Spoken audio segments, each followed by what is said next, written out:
ನಮ್ಮ ಪ್ರಜಾಪ್ರಭುತ್ವ ಭಾರತ ದೇಶ ನಿಂತಿರುವುದು ಸಂವಿಧಾನದ ಆಧಾರದಲ್ಲಿ. ಇನ್ನು ಸಂವಿಧಾನಕ್ಕೆ ಸಹಕಾರಿಯಾಗಿ ದೇಶದಲ್ಲಿ ಕಾರ್ಯಾಂಗ, ಶಾಸಕಾಂಗ ಮತ್ತು ನ್ಯಾಯಾಂಗ, ಅದರ ಜೊತೆಗೆ ನಮ್ಮ ಪತ್ರಿಕಾ ರಂಗವೂ ಕೂಡ ಇರುತ್ತೆ. ಒಂದು ಕಾಮನ್ ಮ್ಯಾನಿಗೆ ಸಮಸ್ಯೆಗಳಾದರೆ ಅಥವಾ ಆತನಿಗೆ ನ್ಯಾಯ ಬೇಕು ಅಂದರೆ ಪೊಲೀಸ್ ಸ್ಟೇಷನ್ ಮೊರೆ ಹೋಗ್ತಾನೆ. ಪೊಲೀಸ್ ಸ್ಟೇಷನಲ್ಲಿ ನ್ಯಾಯ ಸಿಗದೇ ಇದ್ದರೆ ಆ ಕಾಮನ್ ಮ್ಯಾನಿಗೆ ನ್ಯಾಯಾಲಯಕ್ಕೆ ಹೋಗುವಂತಹ ಅವಕಾಶಗಳು ಕೂಡ ಇರುತ್ತೆ. ಆದರೆ ನ್ಯಾಯಾಲಯದಲ್ಲೂ ಕೂಡ ಕೆಲವೊಮ್ಮೆ ಕೆಲ ಆದೇಶಗಳು ಜನಸಾಮಾನ್ಯರಿಗೆ ಅತೃಪ್ತ ಅಂತ ಕರೆಸಿಕೊಳ್ಳುತ್ತೆ. ಒಂದು ವೇಳೆ ನ್ಯಾಯಾಧೀಶರೇ ತಪ್ಪು ಮಾಡಿದ್ರೆ ನಮ್ಮ ದೇಶದಲ್ಲಿ ನ್ಯಾಯಾಧೀಶರಿಗೆ ಶಿಕ್ಷೆ ಇಲ್ವಾ? ನ್ಯಾಯಾಧೀಶರನ್ನು ಪ್ರಶ್ನೆ ಮಾಡಬಹುದಾ? ನ್ಯಾಯಾಧೀಶರ ಆದೇಶ ತೃಪ್ತಿದಾಯಕವಲ್ಲದೇ ಇದ್ದರೆ ಏನಿದೆ ಜನಸಾಮಾನ್ಯರಿಗೆ ಅವಕಾಶ ಮತ್ತು ಹಕ್ಕು? ಇವತ್ತಿನ ಈ ಲೀಗಲ್ ಟಾಕ್ನಲ್ಲಿ ಸಾಕಷ್ಟು ಆಸಕ್ತಿದಾಯಕ ಮತ್ತು ಕಾಮನ್ ಮ್ಯಾನಿಗೆ ಸಾಕಷ್ಟು ಗೊಂದಲ ಇರತಕ್ಕಂಥ ಪ್ರಶ್ನೆಗಳಿಗೂ ಉತ್ತರವನ್ನು ತೆಗೆದುಕೊಳ್ಳುವಂತಹ ಪ್ರಯತ್ನವನ್ನು ನಾನು ಮಾಡ್ತೀನಿ. ಇವತ್ತಿನ ಲೀಗಲ್ ಟಾಕ್ ವಿಶೇಷ ಕಾರ್ಯಕ್ರಮದಲ್ಲಿ ವಿಶೇಷವಾದಂತಹ ಅತಿಥಿ ನಮ್ಮ ಜೊತೆ ಜಾಯ್ನ್ ಆಗಿದ್ದಾರೆ. ವಿ ಮಂಜುನಾಥ್, ಖ್ಯಾತ ವಕೀಲರು, ಜೊತೆಗೆ ಕಾನೂನು ತಜ್ಞರು. ತಮಗೆ ಆತ್ಮೀಯವಾದಂತಹ ಸ್ವಾಗತ ಸರ್, ನಮಸ್ತೆ. ನಮ್ಮ ದೇಶದಲ್ಲಿ ಸಾಕಷ್ಟು ಈ ಕಾಮನ್ ಜನರಿಗೆ ಈ ನ್ಯಾಯಾಲಯದ ಬಗ್ಗೆ ಮತ್ತು ನ್ಯಾಯಾಧೀಶರ ಬಗ್ಗೆ ಒಂದಷ್ಟು ಕ್ವಶನ್ಗಳು, ಒಂದಷ್ಟು ಪ್ರಶ್ನೆಗಳು ಕಾಡ್ತಾ ಇರುತ್ತೆ. ಇತ್ತೀಚೆಗೆ ನಡೆದಂತಹ ಒಂದು ಇನ್ಸಿಡೆಂಟ್ ಕೂಡ ಅದಕ್ಕೆ ಕಾರಣವಾಯಿತು. ನ್ಯಾಯಾಧೀಶರ ಮನೆಯಲ್ಲಿ ಕೋಟಿ ಹಣ ಪತ್ತೆಯಾಗುತ್ತೆ ಸರ್. ಅದಾದ ನಂತರ ಜನಸಾಮಾನ್ಯರಲ್ಲಿ ಕಟ್ಟ ಕಡೆಯದಾಗಿ ಕಾಡ್ತಾ ಇರುವಂತಹದ್ದು, ನ್ಯಾಯಾಧೀಶರೇ ತಪ್ಪು ಮಾಡಿದ್ರ ಅಂತ.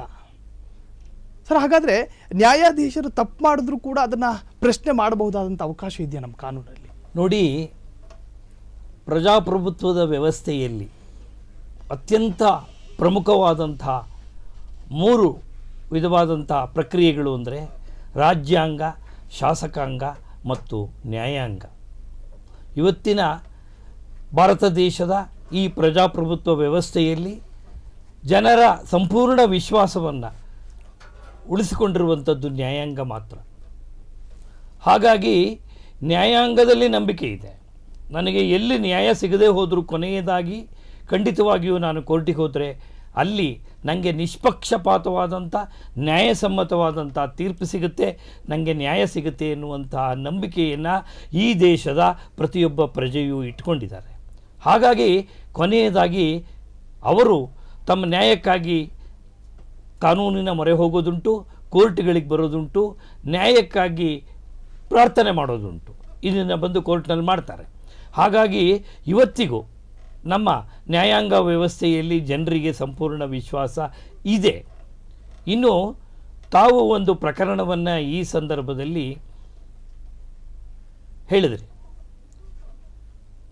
ದೆಹಲಿಯ ಹೈಕೋರ್ಟ್ ನ್ಯಾಯಮೂರ್ತಿಯೊಬ್ಬರ ಮನೆಯಲ್ಲಿ ಅಪಾರವಾದ ಹಣ ಸಿಕ್ಕಿದ್ದ ಬಗ್ಗೆ ಈ ಒಂದು ಪ್ರಕರಣ ಇಡೀ ದೇಶದಲ್ಲಿ ಇವತ್ತು, ದೇಶದಲ್ಲ ಇಡೀ ಪ್ರಪಂಚದಲ್ಲಿ ಇವತ್ತು ಈ ಒಂದು ಘಟನೆ ಏನಿದೆ ಅದು ಜನರಲ್ಲಿ ಕುತೂಹಲ ಮತ್ತು ಆಶ್ಚರ್ಯವನ್ನು ಉಂಟು ಮಾಡಿದೆ.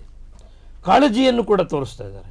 ನ್ಯಾಯಮೂರ್ತಿಗಳ ಮನೇಲಿ ಹೀಗಾದರೆ ಮುಂದಿನ ಗತಿ ಏನಾಗಬೇಕು, ನಮ್ಮಂಥ ಸಾಮಾನ್ಯರು ಏನು ಮಾಡಬೇಕು ಅನ್ನುವಂಥ ಆತಂಕವನ್ನು ನಾವು ಜನರಲ್ಲಿ ನೋಡ್ತಾ ಬಂದಿದ್ದೀವಿ. ಆದರೆ ಇನ್ನೂ ಆ ಪ್ರಕರಣ ತನಿಖೆಯ ಹಂತದಲ್ಲಿದೆ, ಇನ್ನೂ ಸಾಬೀತಾಗಿಲ್ಲ. ಸಾಬೀತಾದಾಗ ಮಾತ್ರ ಯಾವುದೇ ವಿಚಾರದಲ್ಲಿ ಒಬ್ಬೊಬ್ಬರನ್ನ ತಪ್ಪಿತಸ್ಥರು ಅಥವಾ ತಪ್ಪಿತಸ್ಥರ ಅಲ್ಲ ಅಂತ ತೀರ್ಮಾನ ಮಾಡೋಕ್ಕೆ ಸಾಧ್ಯ. ಆದರೆ ನೀವು ಬಹಳ ಒಂದು ಉತ್ತಮವಾದಂಥ ಒಂದು ಪ್ರಶ್ನೆಯನ್ನು ತಾವು ನಮ್ಮ ಮುಂದೆ ಇಟ್ಟಿದ್ದೀರಿ. ಏನು ಅಂದರೆ, ಎಲ್ಲ ಕಾನೂನುಗಳು ಎಲ್ಲ ಸಾಮಾನ್ಯರಿಗಿರುವಂತೆ ನ್ಯಾಯಮೂರ್ತಿಗಳಿಗೂ ಸಹ ಇದೇ ಕಾನೂನಿನ ಅನ್ವಯ ಎಲ್ಲ ವಿಚಾರಣೆ ನಡೆಯುತ್ತಾ ಅನ್ನುವಂಥ ಪ್ರಶ್ನೆಯನ್ನು ತಾವು ಮುಂದೆ ಇಟ್ಟಿದ್ದೀನಿ. ಅದಕ್ಕೆ ಉತ್ತರ ಇಲ್ಲ. ಯಾಕೆಂದರೆ ನ್ಯಾಯಮೂರ್ತಿಗಳು ಏನಿದ್ದಾರೆ, ಹೈಕೋರ್ಟಿನ ನ್ಯಾಯಮೂರ್ತಿಗಳಿರ್ಬೋದು, ಸರ್ವೋಚ್ಚ ನ್ಯಾಯಾಲಯದ ನ್ಯಾಯಮೂರ್ತಿಗಳಿರ್ಬೋದು, ಇವರ ಒಂದು ಉದ್ಯೋಗವನ್ನು ಅಥವಾ ಇವರ ಸ್ಥಾನಮಾನವನ್ನು ನಾವು ಸಾಂವಿಧಾನಿಕ ಸ್ಥಾನಮಾನ ಅಂತ ಕರಿತೀವಿ, ಕಾನ್ಸ್ಟಿಟ್ಯೂಷನಲ್ ಅಪಾಯಿಂಟ್ಮೆಂಟ್ ಅಂತೀವಿ. ಬೇರೆ ಯಾವುದೇ ಒಬ್ಬ ಸರ್ಕಾರಿ ನೌಕರ ಆಯ್ಕೆ ಆದರೆ ಆತನಿಗೆ ಬೇರೆ ಬೇರೆ ಕಾಯ್ದೆ ಅಡಿಗಳಲ್ಲಿ ಆತ ಆಯ್ಕೆ ಆಗಿರ್ತಾನೆ. ಬೇರೆ ಬೇರೆ ಕಾಯ್ದೆಯ ನಿಯಂತ್ರಣ ಇರುತ್ತೆ ಆ ವ್ಯಕ್ತಿಗೆ. Karnataka civil service rules act ಅಂತ ನಾವು ಕರಿತೀವಿ. ಅದರಲ್ಲಿ ಒಬ್ಬ ಸರ್ಕಾರಿ ನೌಕರ ಮಾಡುವಂಥ ತಪ್ಪಿರ್ಬೋದು, ಮತ್ತೊಂದು ಎಲ್ಲವನ್ನು ಪರಿಶೀಲನೆ ಮಾಡಿ ಕ್ರಮ ತೆಗೆದುಕೋತಾರೆ. ಆದರೆ ನ್ಯಾಯಮೂರ್ತಿಗಳು ಅಂತ ನಾವೇನು ಹೇಳ್ತೀವಿ, ಮೊದಲು ಒಂದು ವಿಚಾರವನ್ನು ನಾನು ನಮ್ಮ ಪ್ರೇಕ್ಷಕ ಬಂಧುಗಳಿಗೆ ಹೇಳೋದಕ್ಕೆ ಇಷ್ಟಪಡ್ತೀನಿ. ಯಾರನ್ನು ನ್ಯಾಯಮೂರ್ತಿ ಅಂತಾರೆ, ಯಾರನ್ನು ನ್ಯಾಯಾಧೀಶರು ಅಂತಾರೆ ಅಂತ ಹೇಳ್ತಾರೆ ಅನ್ನೋದ್ರ ಬಗ್ಗೆ ಒಂದು ಸಂದೇಹ ಇದೆ ಜನಕ್ಕೆ, ಯಾರನ್ನು ಏನಂತ ಕರಿಬೇಕು ಅಂತ. ಸಾಮಾನ್ಯವಾಗಿ ಉಚ್ಚ ನ್ಯಾಯಾಲಯಕ್ಕಿಂತ ಯಾವುದು ಕೆಳಗಿನ ನ್ಯಾಯಾಲಯಗಳಿರುತ್ತೆ ಅಲ್ಲಿ ನ್ಯಾಯವನ್ನು ಕೊಡುವಂಥ ಮಹನೀಯರನ್ನು ನ್ಯಾಯಾಧೀಶರು ಅಂತ ಕರೀತಾರೆ. ಉಚ್ಚ ನ್ಯಾಯಾಲಯ ಮತ್ತು ಸರ್ವೋಚ್ಚ ನ್ಯಾಯಾಲಯದ ನ್ಯಾಯಾಧೀಶರು ಏನಿದ್ದಾರೆ ಅವರನ್ನು ನ್ಯಾಯಮೂರ್ತಿಗಳು ಅಂತ ಕರಿತೀವಿ, ಅಷ್ಟೇ ವ್ಯತ್ಯಾಸ, ಬೇರೆ ಏನಿಲ್ಲ. ಹಾಗಾಗಿ ಈ ನ್ಯಾಯಮೂರ್ತಿಗಳು ಇವರು ಸಾಂವಿಧಾನಿಕ ಹುದ್ದೆಯನ್ನು ಅಲಂಕರಿಸಿರೋದರಿಂದ ಇವರಿಗೆ ಬೇರೆಯದೇ ಕಾನೂನಿನ ವ್ಯವಸ್ಥೆ ಇದೆ. ಆ ವ್ಯವಸ್ಥೆ ಅಡಿಯಲ್ಲಿ ತನಿಖೆಯನ್ನು ಮಾಡಲಾಗುತ್ತೆ. ಆದರೆ ಅವರು ಅತ್ಯಂತ ಉನ್ನತ ಸ್ಥಾನದಲ್ಲಿರೋರು, ಆದ್ದರಿಂದ ತನಿಖೆಯಲ್ಲಿ ಅವ್ರಿಗೇನಾದರೂ ಸ್ವಲ್ಪ ಮಟ್ಟಿಗೆ ಅವರಿಗೆ ಇದನ್ನು ತೋರಿಸ್ತಾರಾ ಅಂತ ಕೇಳ್ಬೋದು, ಸರಳ ಮಾರ್ಗವನ್ನು. ಹಾಗೇನೂ ಇಲ್ಲ. ಕಾನೂನು ಭಾರತ ಸಂವಿಧಾನದ ಆರ್ಟಿಕಲ್ 14ರಲ್ಲಿ ಈಕ್ವಾಲಿಟಿ ಬಿಫೋರ್ ಲಾ, ಅಂದರೆ ಕಾನೂನಿನ ಮುಂದೆ ಈ ದೇಶದ ಪ್ರತಿಯೊಬ್ಬ ಪ್ರಜೆನೂ, ನ್ಯಾಯಮೂರ್ತಿಗಳು ಸೇರಿದಂತೆ ಎಲ್ಲರಿಗೂ ಒಂದೇ ಕಾನೂನಿರೋದು. ಆದರೆ ಕೆಲವೊಂದು ಕಾನೂನುಗಳನ್ನು ಕೆಲವೊಂದು ಸಂದರ್ಭಗಳಲ್ಲಿ ಆಯಾ ವ್ಯಕ್ತಿಗಳು ಹೊಂದಿರುವಂಥ ಹುದ್ದೆಗೆ ಅನುಗುಣವಾಗಿ ತನಿಖೆಯನ್ನು ಮಾಡಲಾಗುತ್ತೆ. ಈಗ ದೆಹಲಿಯ ಪ್ರಕರಣದಲ್ಲಿ ಕೂಡ ತನಿಖೆ ಆಗ್ತಾ ಇದೆ. ಆದರೆ ನೀವು ಕೇಳ್ಬೋದು, ಯಾವ ಕಾನೂನಿನ ಅಡಿಯಲ್ಲಿ ತನಿಖೆಯನ್ನು ಮಾಡ್ತಾರೆ, ಯಾರು ಮಾಡ್ತಾರೆ, ಅದರ ಪರಿಣಾಮ ಏನು ಅಂತ ತಾವೊಂದು ಪ್ರಶ್ನೆ ಖಂಡಿತ ಕೇಳ್ತೀರಿ. ಯಾಕೆಂದರೆ ಒಬ್ಬ ಸಾಮಾನ್ಯ ಮನುಷ್ಯ ಒಂದು ಅಪರಾಧವನ್ನು ಎಸಗಿದರೆ, ಮನಿ ಲಾಂಡ್ರಿಂಗ್ ಕೇಸಲ್ಲೋ ಕರಪ್ಷನ್ ಕೇಸಲ್ಲೋ ಆದಾಗ ತಕ್ಷಣ ಆ ಬಗ್ಗೆ ಸಂಬಂಧಿಸಿದ ಪೊಲೀಸಿನವರು ಕ್ರಮ ತಗೋತಾರೆ, ಲೋಕಾಯುಕ್ತರು ಕ್ರಮ ತೆಗೆದುಕೊಳ್ತಾರೆ, ಕೇಸುಗಳನ್ನು ದಾಖಲು ಮಾಡ್ತಾರೆ, FIR ಮಾಡ್ತಾರೆ, ಮುಂದಿನ ಕಾನೂನು ಕ್ರಮಗಳನ್ನು ತೆಗೆದುಕೊಳ್ತಾರೆ, ಚಾರ್ಜ್ ಶೀಟ್ ಹಾಕ್ತಾರೆ, ನ್ಯಾಯಾಲಯದಲ್ಲಿ ವಿಚಾರಣೆ ಆಗುತ್ತೆ. ಆದರೆ ಒಬ್ಬ ನ್ಯಾಯಮೂರ್ತಿಯವರ ಪ್ರಕರಣದಲ್ಲಿಯೂ ಸಹ ಹೀಗೆ ಆಗುತ್ತಾ ಅಂತ ತಾವು ಕೇಳಿದರೆ ಇಲ್ಲ. ಅದಕ್ಕೆ ಬೇರೆಯದೇ ಒಂದು ಪ್ರಕ್ರಿಯೆ ಇದೆ, ಅದಕ್ಕೊಂದು ಕಾನೂನಿದೆ. 1968ರಲ್ಲಿ ಜಡ್ಜಸ್ ಇನ್ಕ್ವೈರೀಸ್ ಆ್ಯಕ್ಟ್ 1968 ಅನ್ನುವಂಥ ಒಂದು ಕಾಯ್ದೆ ಇದೆ. 1968ರಲ್ಲಿ ಬಂದಂಥ ಕಾಯ್ದೆ. ಈ ಕಾಯ್ದೆಯಡಿಯಲ್ಲಿ ತನಿಖೆಯಾಗುತ್ತೆ. ಅಲ್ಲಿಯೂ ಕೂಡ ಅವರಿಗೆ ವಿಶೇಷವಾದಂಥ ರೀತಿಯ ಏನು ಆದ್ಯತೆಗಳಿರೋದಿಲ್ಲ, ನಿಷ್ಪಕ್ಷಪಾತವಾದ ತನಿಖೆಯೇ ಆಗುತ್ತೆ. ಆದರೆ ಆ ಕಾನೂನಿನಡಿಯಲ್ಲಿ ಆಗುತ್ತೆ. ನೀವೊಂದು ಪ್ರಶ್ನೆ ಕೇಳ್ಬೋದು, ಯಾಕೆ ಸರ್ ಅವರಿಗೂ ಕಾಮನ್ ಲಾನೇ ಅಪ್ಲೈ ಆಗಬಾರ್ದು? ಈಗ ಭಾರತೀಯ ನ್ಯಾಯ ಸಂಹಿತ ಇದೆ, ಅದನ್ನು ಹಿಂದೆ ಇಂಡಿಯನ್ ಪೀನಲ್ ಕೋಡ್ ಅಂತ ಕರಿತಾ ಇದ್ರು. ಇಂಡಿಯನ್ ಪೀನಲ್ ಕೋಡೇ ಯಾಕೆ ಸರ್ ಇವ್ರಿಗೂ ಆಗಬಾರ್ದು ಅಂತ. ನೋಡಿ, ಕೆಲವೊಂದು ಸ್ಥಾನಗಳಲ್ಲಿರುವಂತಹ ವ್ಯಕ್ತಿಗಳ ಬಗ್ಗೆ ತನಿಖೆಯನ್ನು ಮಾಡುವಾಗ ಒಂದು ರೀತಿಯ ಗೌಪ್ಯತೆ ಘನತೆಯನ್ನು ಕಾಪಾಡಬೇಕಾಗುತ್ತೆ. ಯಾಕೆಂದರೆ ಆ ಹುದ್ದೆಗೆ ತನ್ನದೇ ಆದ ಘನತೆ ಮತ್ತು ಗೌರವ ಇರುತ್ತೆ. ಇದು ಸಾಂವಿಧಾನಿಕ ಹುದ್ದೆ ಆದ್ದರಿಂದ ಸಾಮಾನ್ಯ ಜನರಿಗೆ ಅಪ್ಲೈ ಆಗುವಂಥ ಕಾನೂನಿನ ಮೂಲಕನ ತನಿಖೆ ಮಾಡೋಕ್ಕೆ ಹೋದರೆ, ಈಗ ಉದಾಹರಣೆಗೆ ಒಬ್ಬ ನ್ಯಾಯಾಧೀಶರು ಒಂದು ತೀರ್ಪು ಕೊಡ್ತಾರೆ, ಆ ತೀರ್ಪು ಇಷ್ಟ ಆಗಲಿಲ್ಲ ಅಥವಾ ತನ್ನ ವಿರುದ್ಧ ಆಯಿತು ಅಂತ ಯಾವುದಾದ್ರು ಕಕ್ಷಿದಾರ ಹೋಗಿ ಒಂದು ಪೊಲೀಸ್ ಕಂಪ್ಲೇಂಟ್ ಕೊಟ್ಟರೆ ಏನು ಮಾಡಬೇಕು? ಅವರಿಗೂ ಸಾಮಾನ್ಯ ಕಾನೂನನ್ನೇ ನೀವು ಅಪ್ಲೈ ಮಾಡೋದಾದರೆ ಅವ್ರ ಮೇಲೆ ಒಂದು FIR ಆಗಿಬಿಡುತ್ತೆ, ಯಾಕೆಂದರೆ ದೂರ ಇರುತ್ತೆ. ಆಗ ಅವರು ಎಲ್ಲ ನ್ಯಾಯಾಲಯದ ಪ್ರಕ್ರಿಯೆಗಳನ್ನು ಜಾಮೀನು ತಗೊಳ್ಳೋದು ಮತ್ತೊಂದು ಎಲ್ಲ ಮಾಡಬೇಕಾಗುತ್ತೆ. ಹಾಗಾಗಬಾರ್ದು. ಯಾಕೆಂತಂದರೆ ಕಾನೂನನ್ನು ಸದುಪಯೋಗಪಡಿಸಿಕೊಳ್ಳೋ ರೀತಿಯಲ್ಲೇ ಕಾನೂನನ್ನು ದುರುಪಯೋಗಪಡಿಸಿಕೊಳ್ಳುವಂಥ ಜನರು ಇರ್ತಾರೆ. ಹಾಗಾಗಿ ಈ ಸಾಮಾನ್ಯ ಕಾನೂನು ಅಲ್ಲದೇ ಇದ್ದರೂ ಸಹ ಅವರಿಗೇ ಒಂದು ವಿಶೇಷವಾದ ಕಾನೂನನ್ನು ನಮ್ಮ ಸಂವಿಧಾನದಲ್ಲಿದೆ, ಅದರ ಮೂಲಕ ತನಿಖೆ ಮಾಡ್ತಾರೆ. ತಪ್ಪಿತಸ್ಥರಾದ ಪಕ್ಷದಲ್ಲಿ ಅವರಿಗೆ ಅವರದೇ ಆದ ರೀತಿಯಲ್ಲಿ ಸಂವಿಧಾನದ ಅಡಿಯಲ್ಲಿ ಕಾನೂನಿನಲ್ಲಿ ಶಿಕ್ಷೆಯನ್ನು ಕೊಡಲಾಗುತ್ತೆ ಸರ್. ಇನ್ನು ನಮ್ಮ ದೇಶದಲ್ಲೇ ಕಾನೂನು ಸುವ್ಯವಸ್ಥೆಯನ್ನು ಅದಕ್ಕೆ ಯಾರಾದರೂ ಧಕ್ಕೆ ತಂದರೆ ಒಂದು IPC ಸೆಕ್ಷನ್ ಅಡಿಯಲ್ಲಿ ಪ್ರಕರಣ ದಾಖಲಾಗಿ ಆತನಿಗೆ ಶಿಕ್ಷೆ ಕೂಡ ಆಗುತ್ತೆ. IPC ಈಗ BNS ಆಗಿದೆ. ಈಗ ಈ ನ್ಯಾಯಾಧೀಶರುಗಳಿಗೆ ಈ BNS ಅಪ್ಲೈ ಆಗೋದಿಲ್ಲ. ಅವರ ಹುದ್ದೆಯಲ್ಲಿ ಇದ್ದ ಕ್ಷಣ ಏನು ಆ ಹುದ್ದೆಯಲ್ಲಿ ಏನಿರ್ತಾರೋ ಆ ಕ್ಷಣದಲ್ಲಿ ಅವ್ರಿಗೆ BNS ಅಪ್ಲೈ ಆಗೋದಿಲ್ಲ. ಅವರಿಗೆ ಈ BNS ಅಪ್ಲೈ ಆಗಬೇಕು ಅಂದರೆ ಅವರ ಪದಚ್ಯುತಿ ಏನಾದರೂ ಆಗಬೇಕಾ ಅಥವಾ ಅವ್ರು ಏನಾದ್ರು ರಾಜೀನಾಮೆ ಕೊಡುವಂಥ ಪ್ರಾಸೆಸ್ಗಳಾಗಬೇಕು? ಹೌದು. ನೋಡಿ, ಒಬ್ಬ ಸರ್ಕಾರಿ ನೌಕರ ಅಂತ ಇಟ್ಕೊಂಡ್ರೆ ಆತ ತನ್ನ ಉದ್ಯೋಗದ ಅವಧಿಯಲ್ಲಿ ಯಾವುದಾದರೂ ಅಪರಾಧವನ್ನು ಎಸಗಿದರೆ, ಅದು ಭ್ರಷ್ಟಾಚಾರ ಇರ್ಬೋದು, ಬೇರೆ ಏನೇ ಇರ್ಬೋದು, ಅಪರಾಧವನ್ನು ಎಸಗಿದರೆ ಆತನ ಮೇಲಧಿಕಾರಿಗಳಿಗೆ ಆತನನ್ನು ಅಮಾನತ್ತಿನಲ್ಲಿಡ್ಬೋದು ಅಥವಾ ಕೆಲಸದಿಂದ ವಜಾ ಮಾಡ್ಬೋದು. Either he can be suspended or he can be dismissed from service. ಅದಕ್ಕೊಂದು ಅವಕಾಶ ಇದೆ. ನ್ಯಾಯಾಲಯದಲ್ಲಿ ಕೂಡ ಅಂತಹ ಪ್ರಕರಣಗಳು ನಡೆದು ನ್ಯಾಯಾಲಯದ ತೀರ್ಪಿನ ಆಧಾರದ ಮೇಲೆ ಕೂಡ ಕ್ರಮವನ್ನು ತೆಗೆದುಕೊಳ್ಳೋಕ್ಕೆ ಅವಕಾಶ ಇದೆ. ಆದರೆ ಹೈಕೋರ್ಟ್ ಮತ್ತು ಸುಪ್ರೀಂ ಕೋರ್ಟಿನ ನ್ಯಾಯಮೂರ್ತಿಗಳ ವಿಷಯಕ್ಕೆ ಬಂದಾಗ ಯಾವುದಾದ್ರೂ ಒಬ್ಬ ನ್ಯಾಯಮೂರ್ತಿಯ ಮೇಲೆ ಕಾನೂನಿನ ಕ್ರಮವನ್ನು ತೆಗೆದುಕೊಳ್ಬೇಕು ಅನ್ನುವಂಥ ವಿಚಾರ ಬಂದಾಗ ನಮ್ಮ ಸಂವಿಧಾನದ ಆರ್ಟಿಕಲ್ 124ರಲ್ಲಿ ಬಹಳ ಮಹತ್ತರವಾದಂಥ ಒಂದು ಸಂವಿಧಾನದ ವಿಧಿ ಇದು. 124ರಲ್ಲಿ ಸರ್ವೋಚ್ಚ ನ್ಯಾಯಾಲಯಕ್ಕೆ ತನ್ನದೇ ಆದ ಕೆಲವು ಹಕ್ಕನ್ನು ನೀಡಲಾಗಿದೆ. 122 ಆರ್ಟಿಕಲ್ ಕೆಳಗಡೆ ಸರ್ವೋಚ್ಚ ನ್ಯಾಯಾಲಯದ ಮುಖ್ಯ ನ್ಯಾಯಮೂರ್ತಿಗಳು ಕಾನೂನು ಕ್ರಮವನ್ನು ತೆಗೆದುಕೊಂಡು ಸಂಬಂಧಿಸಿದ ನ್ಯಾಯಮೂರ್ತಿಗಳ ಮೇಲೆ ಕ್ರಮವನ್ನು ತೆಗೆದುಕೊಳ್ಳಬಹುದು.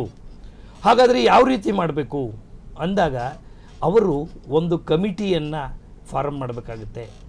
ದೂರು ಅವ್ರ ಮುಂದೆ ಬಂದಾಗ ಒಂದು ಕಮಿಟಿ, ಈ ಥರದ್ದೊಂದು ಪ್ರಕರಣ ಆಗಿದೆ ಅಂತ ಗೊತ್ತಾದಾಗ ಒಂದು ಕಮಿಟಿಯನ್ನು ಅತ್ಯಂತ ಮೂಲಭೂತವಾಗಿ ಮಾಡಬೇಕು. ಈಗ ದೆಹಲಿಯ ಪ್ರಕರಣದಲ್ಲಿ ಕೂಡ, ದೆಹಲಿಯ ನ್ಯಾಯಮೂರ್ತಿಗಳ ಪ್ರಕರಣದಲ್ಲಿ ಕೂಡ ಈಗ 3 ಜನ ಹೈಕೋರ್ಟ್ ನ್ಯಾಯಮೂರ್ತಿಗಳ ಒಂದು ಕಮಿಟಿಯನ್ನು ಸರ್ವೋಚ್ಚ ನ್ಯಾಯಾಲಯದ ಮುಖ್ಯ ನ್ಯಾಯಮೂರ್ತಿಗಳು ಈಗಾಗಲೇ ತನಿಖೆಗಾಗಿ ನಿಯೋಜಿಸಿದ್ದಾರೆ. ಆ 3 ಜನ ನ್ಯಾಯಮೂರ್ತಿಗಳಲ್ಲಿ ನಮ್ಮ ಕರ್ನಾಟಕದ ಉಚ್ಚ ನ್ಯಾಯಾಲಯದ ನ್ಯಾಯಮೂರ್ತಿಗಳು ಸಹ ಒಬ್ಬರಿದ್ದಾರೆ. ಹಾಗಾಗಿ ಈಗಾಗಲೇ ಅವರು ತನಿಖೆಯನ್ನು ಪ್ರಾರಂಭಿಸಿದ್ದಾರೆ, ಸ್ಥಳಕ್ಕೆ ಭೇಟಿ ನೀಡಿದ್ದಾರೆ, ಸಂಬಂಧಿಸಿದ ಪೊಲೀಸ್ ಅಧಿಕಾರಿಗಳನ್ನು ಕರೆಸಿ ವಿಚಾರಣೆ ಮಾಡ್ತಾ ಇದ್ದಾರೆ, ಸಾಕ್ಷ್ಯಗಳ ಬಗ್ಗೆ ವಿಚಾರಣೆ ಮಾಡ್ತಾ ಇದ್ದಾರೆ, ಸಾಕ್ಷಿದಾರರ ಬಗ್ಗೆ ವಿಚಾರಣೆ ಮಾಡ್ತಾ ಇದ್ದಾರೆ. ಅಂದರೆ ಯಾವುದೇ ಅವರಿಗೆ ಒಂದು ಅವಕಾಶವನ್ನು ಬಿಟ್ಟುಕೊಟ್ಟಿಲ್ಲ. ಎಲ್ಲ ತನಿಖೆಯಂತೆ ಅತ್ಯಂತ ತೀಕ್ಷ್ಣವಾಗಿ ತನಿಖೆಯನ್ನು ಆ 3 ಜನ ಗೌರವಾನ್ವಿತ ನ್ಯಾಯಮೂರ್ತಿಗಳು ಶುರು ಮಾಡಿದ್ದಾರೆ. ಆ ಪ್ರಕರಣದಲ್ಲಿ ಕೂಡ ಅವರು ಒಂದು ವರದಿಯನ್ನು ಕೊಟ್ಟಂಥ ಪಕ್ಷದಲ್ಲಿ ಆ 3 ನ್ಯಾಯಮೂರ್ತಿಗಳೇನಿದ್ದಾರೆ ಆ ಪ್ರಕರಣದಲ್ಲಿ ಅಥವಾ ಬೇರೆ ಇಂತಹದೇ ಯಾವುದೇ ಪ್ರಕರಣದಲ್ಲಿ, ಹಾಗಾದರೆ ಯಾರನ್ನು ಆ ಒಂದು ಸಮಿತಿಯಲ್ಲಿ ನಿಯೋಜಿಸ್ಬೋದು ಅಂದರೆ ಸಾಮಾನ್ಯವಾಗಿ ಇಂತಹ ನ್ಯಾಯಮೂರ್ತಿಗಳ ಬಗ್ಗೆ ಬಂದಂತಹ ಪ್ರಕರಣಗಳಲ್ಲಿ ಮತ್ತೊಬ್ಬ ನ್ಯಾಯಮೂರ್ತಿಗಳನ್ನು ಪ್ರಕರಣದ ಕಮಿಟಿಯ ಮೆಂಬರ್ ಆಗಿ ಮಾಡ್ಬೋದು, ಎನ್ಕ್ವೈರಿ ಕಮಿಟಿಗೆ, ಅಥವಾ ಒಬ್ಬ ಹಿರಿಯ ವಕೀಲರನ್ನೂ ಸಹ ಮಾಡ್ಬೋದು, ಸೀನಿಯರ್ ಅಡ್ವೊಕೇಟ್ ಅಂತ ಹೇಳ್ತೀವಿ, ಅಥವಾ ಇಬ್ಬರನ್ನು ಸೇರಿಸಿ ಮಾಡ್ಬೋದು. ಆ ಒಂದು ತನಿಖಾ ವರದಿ ಬಂದ ನಂತರ ಆ ತನಿಖಾ ವರದಿಯನ್ನು ಅದು ರಾಷ್ಟ್ರಪತಿಗಳನ್ನು ತಲುಪುತ್ತೆ. ರಾಷ್ಟ್ರಪತಿಗಳನ್ನು ತಲುಪಿದಾಗ ಒಂದು ವಿಚಾರ ಸ್ಪಷ್ಟವಾಗಿ ಹೇಳೋದು, ಯಾವುದೇ ಉಚ್ಚ ನ್ಯಾಯಾಲಯ ಅಥವಾ ಸರ್ವೋಚ್ಚ ನ್ಯಾಯಾಲಯದ ನ್ಯಾಯಮೂರ್ತಿಗಳನ್ನು ಪದಚ್ಯುತಿಗೊಳಿಸೋದಕ್ಕೆ ಬೇರೆ ಯಾರಿಗೂ ಅಧಿಕಾರ ಇಲ್ಲ, ಅದು ರಾಷ್ಟ್ರಪತಿಗಳಿಗೆ ಮಾತ್ರ ಅಧಿಕಾರ ಇರುತ್ತೆ ಅದನ್ನು. ಹಾಗಾಗಿ ಈ ಒಂದು ವಿಧಿ 124ರ ಕೆಳಗಡೆ ಪದಚ್ಯುತಿಯನ್ನುಗೊಳಿಸುವಂತಹದಕ್ಕಿಂತ ಮುಂಚೆ ಅದಕ್ಕೆ ಅದರದ್ದೇ ಆದ ಒಂದು ನ್ಯಾಯಾಂಗ ಪ್ರಕ್ರಿಯೆ ಇದೆ. ಅದನ್ನು ವಾಗ್ದಂಡನೆ ಅಂತೀವಿ ನಾವು. ವಾಗ್ದಂಡನೆ ಮಾಡಿ ಒಬ್ಬ ನ್ಯಾಯಮೂರ್ತಿಗಳನ್ನು ಪದಚ್ಯುತಿಗೊಳಿಸೋದಕ್ಕೆ ಸಾಧ್ಯ ಇದೆ. ಹಾಗಾದರೆ ಈ ವಾಗ್ದಂಡನೆ ಪ್ರಕ್ರಿಯೆ ಏನು ಅಂತ ನೀವು ಕೇಳ್ಬೋದು. ಏನನ್ನು ಇದನ್ನು ಪ್ರಕ್ರಿಯೆಯನ್ನು ಕರೀತಾರೆ, ಹೇಗೆ ಮಾಡಬೇಕಿದನ್ನು ಅಂತ ಬಂದಾಗ ನೋಡಿ, ಒಬ್ಬ ನ್ಯಾಯಮೂರ್ತಿಗಳನ್ನು ತಪ್ಪಿತಸ್ಥರಾಗಿದ್ದಾರೆ ಅಂತ ತೀರ್ಮಾನ ಮಾಡಿ ಪದಚ್ಯುತಿಗೊಳಿಸಬೇಕು ಅಂತ ತೀರ್ಮಾನ ಬಂದಾಗ ಅಥವಾ ಅದಕ್ಕೆ ಪೂರಕವಾದ ಸಾಕ್ಷಿ ಆಧಾರಗಳು ಸಿಕ್ಕಿದ ಪಕ್ಷದಲ್ಲಿ ಲೋಕಸಭೆಯ ಕನಿಷ್ಠ 100 ಜನ ಸದಸ್ಯರು ಆ ಒಂದು ಅರ್ಜಿಗೆ ಸಹಿಯನ್ನು ಮಾಡಬೇಕು. ಕನಿಷ್ಠ 100 ಜನ ಪಾರ್ಲಿಮೆಂಟ್ ಮೆಂಬರ್ಸ್ ಮಾಡಬೇಕು. ರಾಜ್ಯಸಭಾ ಮೆಂಬರ್ಸಲ್ಲಿ ಕನಿಷ್ಠ 50 ಜನ ಅದಕ್ಕೆ ಸಹಿಯನ್ನು ಹಾಕಬೇಕು. ಅದು ಹಾಕಿದ ಮೇಲೆ ಅದನ್ನು ಮಾನ್ಯ ಸಭಾಪತಿಗಳ ಮೂಲಕ ರಾಷ್ಟ್ರಪತಿಗಳಿಗೆ ರವಾನಿಸಬೇಕು. ಅದಾದಾಗ ರಾಷ್ಟ್ರಪತಿಗಳು ತಮ್ಮ ಒಪ್ಪಿಗೆಯನ್ನು ಕೊಡ್ತಾರೆ. ಇದನ್ನು ಲೋಕಸಭೆಯಲ್ಲಿ ಮತ್ತು ರಾಜ್ಯಸಭೆಯಲ್ಲಿ ಮಂಡಿಸಿ ನೀವು ಏನು ಸದಸ್ಯರೇನು ಹೇಳಿದ್ದಾರೆ ಆ ಸದಸ್ಯರ ಅಭಿಪ್ರಾಯವನ್ನು ಪಡ್ಕೊಂಡು ಮುಂದಿನ ಕ್ರಮವನ್ನು ಕೈಗೊಂಡು ನನಗೆ ವರದಿಯನ್ನು ಕೊಡಿ ಅಂತ ಕೇಳ್ತಾರೆ. ಅಲ್ಲೂ ಸಹ ಭಾಳ ಮುಖ್ಯವಾದಂಥ ಒಂದು ಅಂಶ ಅಂದರೆ ಈ ಉಚ್ಚ ನ್ಯಾಯಾಲಯ ಇರ್ಬೋದು ಅಥವಾ ಸರ್ವೋಚ್ಚ ನ್ಯಾಯಾಲಯದ ನ್ಯಾಯಮೂರ್ತಿಗಳನ್ನು ಪದಚ್ಯುತಿಗೊಳಿಸುವಂಥ ವಾಗ್ದಂಡನೆ ಮಾಡುವಂಥ ಈ ಸಂದರ್ಭದಲ್ಲಿ 3/2 ಜನ ಬೆಂಬಲಿಸಬೇಕು. 3/2 2/3 of the majority in Lok Sabha and Rajya Sabha should support this movement. ಇದಕ್ಕೆ ಅವರು ಒಪ್ಪಿಗೆಯನ್ನು ಸೂಚಿಸಿ ಅದಕ್ಕೆ ಎಲ್ಲರ ಸಹಿಯನ್ನು ಮಾಡಿ ಆ ವರದಿಯನ್ನು ಸಭಾಪತಿಗಳ ಮೂಲಕ ರಾಷ್ಟ್ರಪತಿಗಳಿಗೆ ತಲುಪಿಸಿದ್ದೇ ಆದರೆ ಆ ನಂತರ ರಾಷ್ಟ್ರಪತಿಗಳು ಮುಂದಿನ ಕ್ರಮವನ್ನು ತೆಗೆದುಕೊಂಡು ನ್ಯಾಯಮೂರ್ತಿಗಳನ್ನು ಪದಚ್ಯುತಿಗೊಳಿಸಲಿಕ್ಕೆ ಸಾಧ್ಯವಾಗುತ್ತೆ. ಇದು ಒಂದು ಪ್ರಕ್ರಿಯೆ. ಅದಲ್ಲದೆ ಬೇರೆ ಯಾವುದೇ ಶಾರ್ಟ್ಕಟ್ ಮೆಥಡ್ ಇಲ್ಲ. ಯಾರೂ ಪದಚ್ಯುತಿಗೊಳಿಸೋದಕ್ಕೆ ಸಾಧ್ಯ ಇಲ್ಲ. ಆ ಪರಮೋಚ್ಚ ಅಧಿಕಾರ ರಾಷ್ಟ್ರಪತಿಗಳಿಗಿದೆ. ರಾಷ್ಟ್ರಪತಿಗಳು ಸಹ ಲೋಕಸಭಾ ಮತ್ತು ರಾಜ್ಯಸಭಾ ಸದಸ್ಯರ 2/3 ಒಂದು ಅಭಿಪ್ರಾಯವನ್ನು ಪಡೆದು ಆನಂತರ ಕಾನೂನಿನಲ್ಲಿ ಅತ್ಯಂತ ತೀಕ್ಷ್ಣವಾದ ಕ್ರಮವನ್ನು ತೆಗೆದುಕೊಳ್ಳೋದಕ್ಕೆ ಸಾಧ್ಯ ಆಗುತ್ತೆ ಸರ್. ಇನ್ನು ಈ ನ್ಯಾಯಾಂಗ ಶಾಸಕಾಂಗ ಮತ್ತು ಕಾರ್ಯಾಂಗದ ಪ್ರಭಾವದಿಂದ ಸ್ವತಂತ್ರವಾಗಿರುತ್ತೆ ಅನ್ನುವಂಥದ್ದು. ಹಾಗಾಗಿದ್ದಾಗ ಸರ್, ನಾವು ಈಗ ಪೊಲೀಸ್ ಇಲಾಖೆಯ ಉನ್ನತ ಹುದ್ದೆಯಲ್ಲಿರ್ತಕ್ಕಂತಹ DGP IGP ಅವರ ಲೈಫ್ ಸ್ಟೈಲಿಗೂ ಮತ್ತು ಘನ ನ್ಯಾಯಾಲಯದ ಗೌರವಾನ್ವಿತ ಏನು ನ್ಯಾಯಾಧೀಶರು ಇರ್ತಾರೆ ಅವ್ರ ಲೈಫ್ ಸ್ಟೈಲಿಗೂ ಡಿಫ್ರೆನ್ಸ್ ಇರುತ್ತೆ ಅಂತ. ಕಾರಣ ಯಾರನ್ನ ಸಂಪರ್ಕಿಸಬೇಕು, ಯಾರು ಇವರನ್ನ ಸಂಪರ್ಕಿಸಬೇಕು, ಇದು ಕೆಲವೊಂದು ಪ್ರೋಟೋಕಾಲ್ ಇರುತ್ತಾ ಅಂತ. ಖಂಡಿತ ಇರುತ್ತೆ, ಖಂಡಿತ ಇರುತ್ತೆ. ಹಾಗೆಲ್ಲ ಯಾವುದೇ ಉಚ್ಚ ನ್ಯಾಯಾಲಯದ ನ್ಯಾಯಮೂರ್ತಿಗಳನ್ನಾಗಲಿ ಸರ್ವೋಚ್ಚ ನ್ಯಾಯಾಲಯದ ನ್ಯಾಯಮೂರ್ತಿಗಳನ್ನಾಗಲಿ ಯಾರೂ ಅಪಾಯಿಂಟ್ಮೆಂಟ್ ತೊಗೊಂಡು ಹೋಗಿ ಭೇಟಿ ಮಾಡೋಕ್ಕಾಗಲ್ಲ. ಆ ಒಂದು ಅವಕಾಶವನ್ನು ವಕೀಲರಿಗೆ ಕೊಟ್ಟಿದ್ದಾರೆ. ಆರ್ಟಿಕಲ್ 22 ಕೆಳಗಡೆ ಸಂವಿಧಾನದ 22ನೇ ವಿಧಿಯಲ್ಲಿ ಯಾವುದಾದರೂ ಅತ್ಯಂತ ತೀಕ್ಷ್ಣವಾಗಿ ಬಹಳ ಅರ್ಜೆಂಟಾಗಿ ಜಾಮೀನು ಬೇಕಾದಂಥ ಪ್ರಕರಣದಲ್ಲಿ ಹೋಗಿ ಭೇಟಿ ಮಾಡ್ಬೋದೇ ಹೊರತು ಬೇರೆ ಯಾರಿಗೂ ಇಲ್ಲ. ಖಂಡಿತವಾಗಿಯೂ ಬೇರೆ ಯಾವುದೇ ಒಬ್ಬ ಸರ್ಕಾರಿ ನೌಕರರನ್ನು ನೀವು ನ್ಯಾಯಮೂರ್ತಿಗಳ ಜೊತೆ ಹೋಲಿಸೋಕ್ಕಾಗೋದಿಲ್ಲ. ಅವರಿಗೆ ಅವರದೇ ಆದ ವಿಶೇಷವಾದಂಥ ಸ್ಥಾನಮಾನಗಳಿರುತ್ತೆ, ವಿಶೇಷವಾದಂಥ ಘನತೆ ಗೌರವಗಳಿರುತ್ತೆ. ಅದು ಮತ್ತು ಅವರು ಸಹ ಸಾಮಾನ್ಯವಾಗಿ ಸಾಮಾನ್ಯ ಜನರ ಜೊತೆ ಹೆಚ್ಚು ಬೆರೆಯೋದಿಲ್ಲ. ಅವರು ತಮ್ಮ ಘನತೆಯನ್ನು ತಮ್ಮ ಗೌಪ್ಯತೆಯನ್ನು ಕಾಪಾಡಿಕೊಂಡು ಅವರು ನಿರ್ಲಿಪ್ತರಾಗಿ ನಿಷ್ಪಕ್ಷಪಾತವಾಗಿ ಕೆಲಸ ಮಾಡಬೇಕಾಗುತ್ತೆ. ಯಾಕಂದರೆ ನ್ಯಾಯಾಂಗ ಅಂದ ತಕ್ಷಣ ಈ ದೇಶದ ಪ್ರತಿಯೊಬ್ಬ ಪ್ರಜೆಯೂ ಅಂದ್ಕೊಳ್ಳೋದು ಅದೊಂದು ಜಾಗ ಇದೆ, ಅಲ್ಲಿ ನಿಷ್ಪಕ್ಷಪಾತವಾಗಿರುತ್ತೆ, ನಿಷ್ಪಕ್ಷಪಾತವಾದ ತೀರ್ಪು ಬರುತ್ತೆ, ನನಗೆ ನ್ಯಾಯ ಸಿಗುತ್ತೆ, ಅಲ್ಲಿ ಯಾರು ಮುಖ ನೋಡಿ ಮಣೆ ಹಾಕಲ್ಲ, ಅಲ್ಲಿ ಯಾರು ಕಾನೂನನ್ನು ನೋಡಿ ಕಾನೂನಿನ ಪ್ರಕ್ರಿಯೆಯನ್ನು ಮಾಡ್ತಾರೆ, ಕಾನೂನಿನ ಚೌಕಟ್ಟಿನಲ್ಲಿ ನ್ಯಾಯ ಸಿಗುತ್ತೆ, ನನಗೆ ನ್ಯಾಯ ಸಿಗುತ್ತೆ ಅನ್ನೋ ವಿಶ್ವಾಸ ಈ ದೇಶದ ಪ್ರತಿಯೊಬ್ಬ ಪ್ರಜೆಗೂ ಇದೆ ಸರ್. ಸರ್, ಇನ್ನು ನ್ಯಾಯಾಂಗದ ಆದೇಶವನ್ನು ನಿರಾಕರಿಸಬಾರ್ದು ಮತ್ತು ನಿಷೇಧಿಸಬಾರ್ದು. ಅದರಲ್ಲೂ ಒಂದು ವೇಳೆ ಒಂದು ವರ್ಗಕ್ಕೆ ಅತೃಪ್ತಿ ಆಯಿತು ಎಂದಾದರೆ ಅದಕ್ಕೂ ಕೂಡ ಕಾನೂನಿನಲ್ಲಿ ಅವಕಾಶ ಇದೆ. ಎಲ್ಲಿಯವರೆಗೂ ಅವಕಾಶ ಇದೆ ಸರ್? ಈಗ ದ್ವಿಸದಸ್ಯ ಪೀಠ ಅಂತ ಕರಿತೀವಿ, ತ್ರಿಸದಸ್ಯ ಪೀಠ ಅಂತ ಕರಿತೀವಿ, ಇನ್ನು 5 ಬೆಂಚಿನ ಅಲ್ಲಿಯೂ ಕೂಡ ಸಾಂವಿಧಾನಿಕ ಪೀಠ ಅಂತ ಕರಿತೀವಿ. ಅದು ಕಟ್ಟಕಡೆಯದಾಗ ಅಲ್ಲೂ ಕೂಡ ಅವಕಾಶ ಅವರಿಗೆ ಅತೃಪ್ತಿನೇ ಆಗಿದ್ರೆ ಅವರಿಗೆ ಮುಂದಿರೋ ಅವಕಾಶಗಳೇನು ನೋಡಿ. ಬಹಳ ಈ ಸಂದರ್ಭದಲ್ಲಿ ಸಾಮಾನ್ಯವಾಗಿ ನ್ಯಾಯಾಲಯದ ತೀರ್ಪಿನ ವಿಚಾರ ಬಂದಾಗ ಯಾರೂ ಬಾಯ್ ಬಿಡಲ್ಲ, ಭಯ ಪಡ್ತಾರೆ ಎಲ್ಲರಿಗೂ ಒಂದು ಭಯ ಇರುವಂಥದ್ದು ಅಂದರೆ ನ್ಯಾಯಾಂಗ ನಿಂದನೆ, ಕಂಟೆಂಪ್ಟ್ ಆಫ್ ಕೋರ್ಟ್ ಅನ್ನೋದು ಬಹಳ ಭಯವಾದಂಥದ್ದು. ಅದರಲ್ಲಿ ನಮ್ಮ ರಾಜಕಾರಣಿಗಳಿದ್ದಾರೆ ನೋಡಿ, ಕೋರ್ಟ್ ಅಂತ ಹೇಳೋಕ್ಕೂ ಹೆದರ್ಕೋತಾರೆ. ಅವ್ರ ಬಾಯಲ್ಲಿ ಕೋರ್ಟ್ ಅನ್ನೋಕ್ಕೆ ಭಯ, ಅವ್ರಿಗೆ ಎಲ್ಲಿ ಕಂಟೆಂಪ್ಟ್ ಆಗ್ಬಿಡುತ್ತೋ ಅಂತ. ಅಂದರೆ ಆ ಮಟ್ಟಿನ ಭಯ ರಾಜಕಾರಣಿಗಳಲ್ಲಿ ಕಾಣಿಸ್ಕೊಳ್ಳುತ್ತೆ. ಆದರೆ ಈ ನ್ಯಾಯಾಂಗ ನಿಂದನೆ ಯಾವಾಗ ಆಗುತ್ತೆ ಅನ್ನೋದನ್ನು ದಯವಿಟ್ಟು ನಮ್ಮ ಜನಗಳು ತಿಳ್ಕೊಂಡ್ರೆ ಒಳ್ಳೆಯದು. ಎಲ್ಲವೂ ಈಗ ಕೋರ್ಟಿನ ಒಂದು ತೀರ್ಪು ಬರುತ್ತೆ, ಆ ತೀರ್ಪಿನ ಬಗ್ಗೆ ನೀವು ಮಾತನಾಡಿದ್ರೆ ನ್ಯಾಯಾಂಗ ನಿಂದನೆ ಆಗಲ್ಲ, ವಿಮರ್ಶೆ ಮಾಡಿದ್ರೆ ನ್ಯಾಯಾಂಗ ನಿಂದನೆ ಆಗಲ್ಲ, ತೀರ್ಪು ಹೀಗಿದ್ರೆ ಚೆನ್ನಾಗಿರ್ತಿತ್ತು ಅಂತ ಹೇಳಿದ್ರೆ ನ್ಯಾಯಾಂಗ ನಿಂದನೆ ಆಗಲ್ಲ. ಹಾಗಾದರೆ ಅಭಿಪ್ರಾಯ ಸ್ವಾತಂತ್ರ್ಯ ಇದೆ ನಮ್ಮ ಸಂವಿಧಾನದಲ್ಲಿ, ಅದು ನ್ಯಾಯಾಲಯಕ್ಕೂ ಅಪ್ಲೈ ಆಗುತ್ತೆ. ಆದರೆ ನ್ಯಾಯಾಂಗ ನಿಂದನೆ ಯಾವಾಗ ಆಗುತ್ತೆ ಎನ್ನುವಂಥದ್ದನ್ನು ಸ್ಪಷ್ಟಪಡಿಸ್ತೇನೆ ನಾನು. ನ್ಯಾಯಾಂಗ ನಿಂದನೆ ಆಗೋದು ಯಾವಾಗ ಅಂದರೆ, ಯಾವುದೇ ನ್ಯಾಯಾಲಯ, ಅತ್ಯಂತ ಚಿಕ್ಕ ನ್ಯಾಯಾಲಯದಿಂದ ಸರ್ವೋಚ್ಚ ನ್ಯಾಯಾಲಯದವರೆಗೂ ನ್ಯಾಯಾಲಯದ ಆದೇಶವನ್ನು ಯಾರೂ ಧಿಕ್ಕರಿಸಬಾರದು, ನ್ಯಾಯಾಲಯದ ಆದೇಶಕ್ಕೆ ವಿರುದ್ಧವಾಗಿ ನಡ್ಕೋಬಾರ್ದು. ನ್ಯಾಯಾಲಯದ ಆದೇಶ ಸರಿ ಇರಲಿಲ್ಲ ಅದಕ್ಕೆ ನಾನು ಅದರ ವಿರುದ್ಧವಾಗಿ ನಡ್ಕೊಂಡೆ ಅಂತ ಹೇಳೋ ಹಾಗಿಲ್ಲ.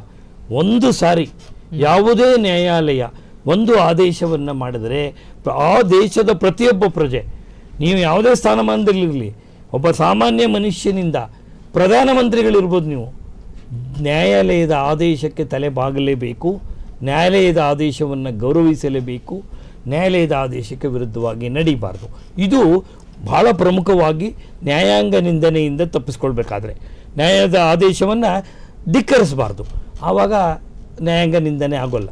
ಅದನ್ನು ಇನ್ನು ಎರಡನೇದು ನ್ಯಾಯಾಂಗದಿಂದ ಬಂದಂಥ ತೀರ್ಪು ಏನಿದೆ, ಆದೇಶ ಏನಿದೆ, ಅದನ್ನು ಖಂಡಿಸಬಾರ್ದು. ನಮ್ಮ ರಾಜಕಾರಣಿಗಳು ಮಾಡ್ತಾರೆ ನೋಡಿ, ನಿನ್ನೆ ಅವ್ರು ಹೇಳಿದ್ದನ್ನು ಇವ್ರು ಖಂಡಿಸ್ತಾರೆ, ಇವ್ರು ಹೇಳಿದ್ದನ್ನು ಅವ್ರು ಖಂಡಿಸ್ತಾರೆ, ನಾ ಖಂಡಿಸ್ತಾ ಇದ್ದೀನಿ ಅಂತ ಅವ್ರು ಹೇಳಿಕೆ ಕೊಡ್ತಾರೆ. ಹಾಗೆ ಯಾವಾಗಲೂ ಯಾವುದೇ ನ್ಯಾಯಾಲಯದ ತೀರ್ಪನ್ನು ಯಾರೂ ಖಂಡಿಸಬಾರದು, ಖಂಡಿಸುವ ಅಧಿಕಾರ ಇಲ್ಲ. ಒಂದು ಪಕ್ಷ ನ್ಯಾಯಾಲಯದ ತೀರ್ಪು ನಿನಗಿಷ್ಟ ಆಗಿಲ್ವಾ, ಅದರ ಮೇಲ್ಮನವಿ ಇದೆ, ನ್ಯಾಯಾಲಯಕ್ಕೆ ಹೋಗ್ಬೋದೇ ಹೊರತು ಖಂಡಿಸುವ ಅಧಿಕಾರ ಇಲ್ಲ.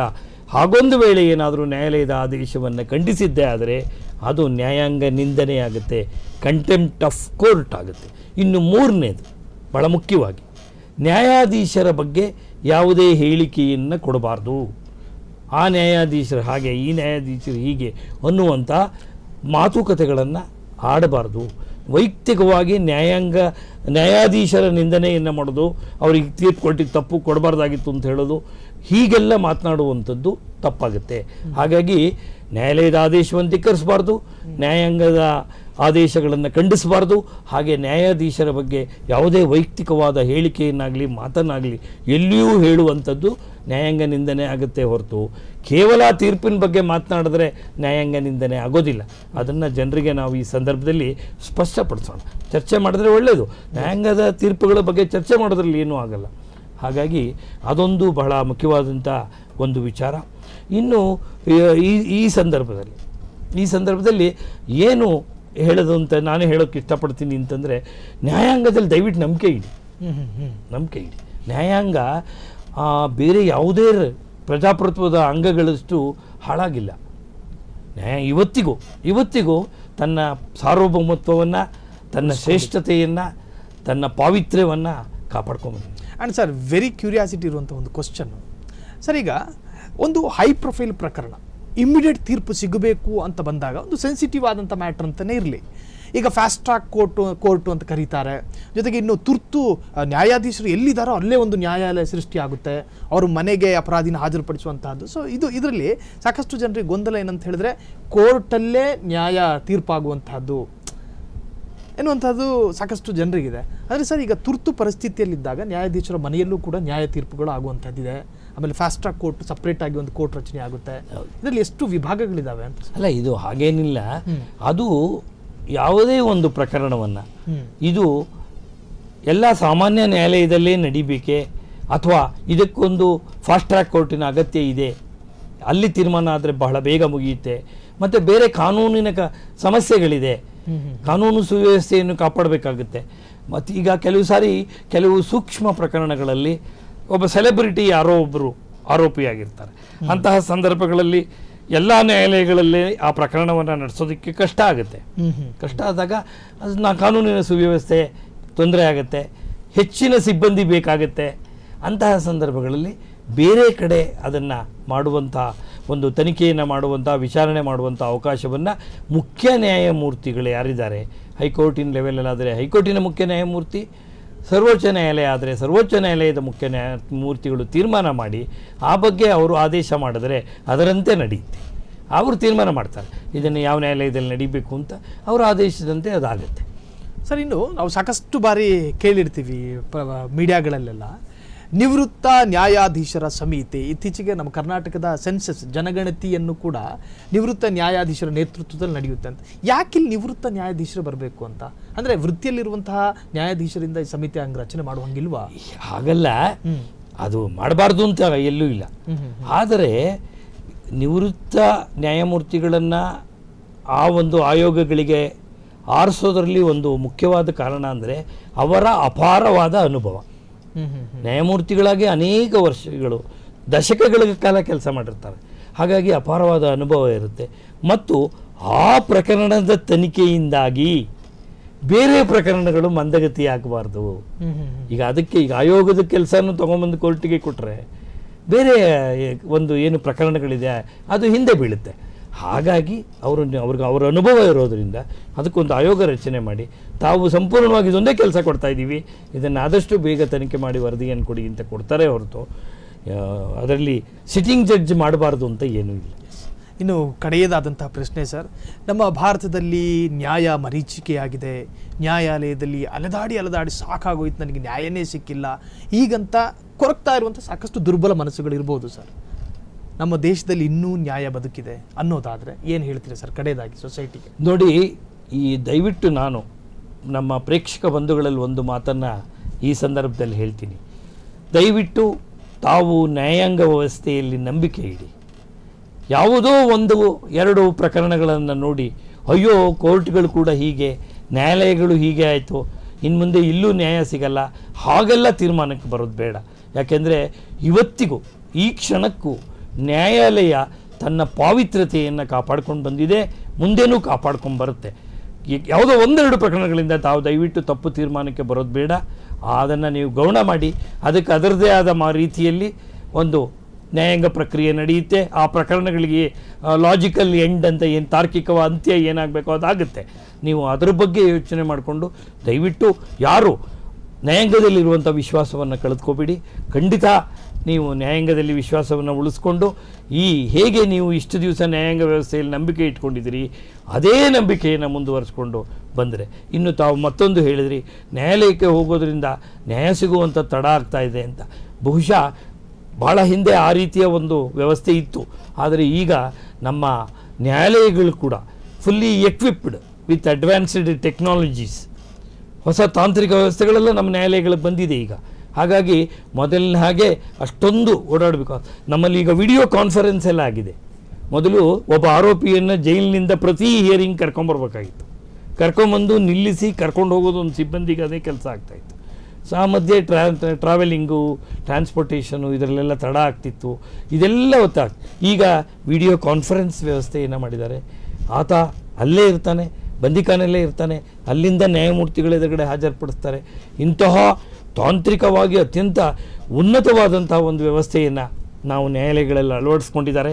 ಹಾಗಾಗಿ ಖಂಡಿತವಾಗಿಯೂ ವಿಳಂಬ ಮಾಡುತ್ತೆ. ಆದರೆ ಒಂದು ವಾದಿ ಮತ್ತು ಪ್ರತಿವಾದಿಗೆ ಸಂಪೂರ್ಣ ಅವಕಾಶವನ್ನು ಕೊಟ್ಟು ನ್ಯಾಯಾಲಯ ತೀರ್ಪು ಕೊಡಬೇಕಾಗತ್ತೆ.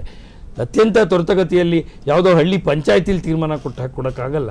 ಅದರದೇ ಆದ ಪದ್ಧತಿಯಲ್ಲಿ ತೀರ್ಪನ್ನು ಕೊಡಬೇಕಾದಾಗ ಒಂದು ಸ್ವಲ್ಪ ತಡ ಅಂತ ಅನಿಸಿದರೂ ಕೂಡ ಅದು ನ್ಯಾಯಸಮ್ಮತವಾದ ತೀರ್ಪು ಬರಬೇಕಾಗಿರೋದ್ರಿಂದ ಆ ಎಲ್ಲ ಪ್ರಕ್ರಿಯೆಗಳನ್ನು ಮಾಡಿಯೇ ತೀರ್ಪು ಕೊಡಬೇಕಾಗುತ್ತೆ. ಆದ್ದರಿಂದ ಕೊನೆಯದಾಗಿ ಹೇಳೋದು, ನೀವು ದಯವಿಟ್ಟು ನ್ಯಾಯಾಂಗ ವ್ಯವಸ್ಥೆಯಲ್ಲಿ ಸಂಪೂರ್ಣ ವಿಶ್ವಾಸವನ್ನು ಇಡಿ ಅಂತ ಹೇಳಿ ಜನರಲ್ಲಿ ನಾನು ಕೇಳ್ಕೊಳ್ತೀನಿ. ಎಸ್, ಇವತ್ತಿನ ಲೀಗಲ್ ಟಾಕ್ ಶೋನಲ್ಲಿ ನಮ್ಮ ಜೊತೆ ಪಾಲ್ಗೊಂಡು ಸಾಕಷ್ಟು ಕ್ಯೂರಿಯಾಸಿಟಿ ಇರ್ತಕ್ಕಂಥ ಮತ್ತು ಜನಸಾಮಾನ್ಯರಲ್ಲಿ ಗೊಂದಲ ಇದ್ದಂಥ ಪ್ರಶ್ನೆಗಳಿಗೂ ಕೂಡ ಉತ್ತರಿಸಿದ್ರು ಖ್ಯಾತ ವಕೀಲರಾದಂತಹ ವಿ ಮಂಜುನಾಥ್ ಅವರಿಗೂ ಕೂಡ ಆತ್ಮವಾದ ಧನ್ಯವಾದವನ್ನು ತಿಳಿಸ್ತಾ ಇದ್ದೀವಿ. Thank you so much. ಇದಾಗಿತ್ತು ಈ ಹೊತ್ತಿನ ವಿಶೇಷ. ನೋಡ್ತಾ ಇರಿ ಫ್ರೀಡಮ್ ಟಿವಿ, ಇದು ಜನಸಾಮಾನ್ಯರ ಶಕ್ತಿ.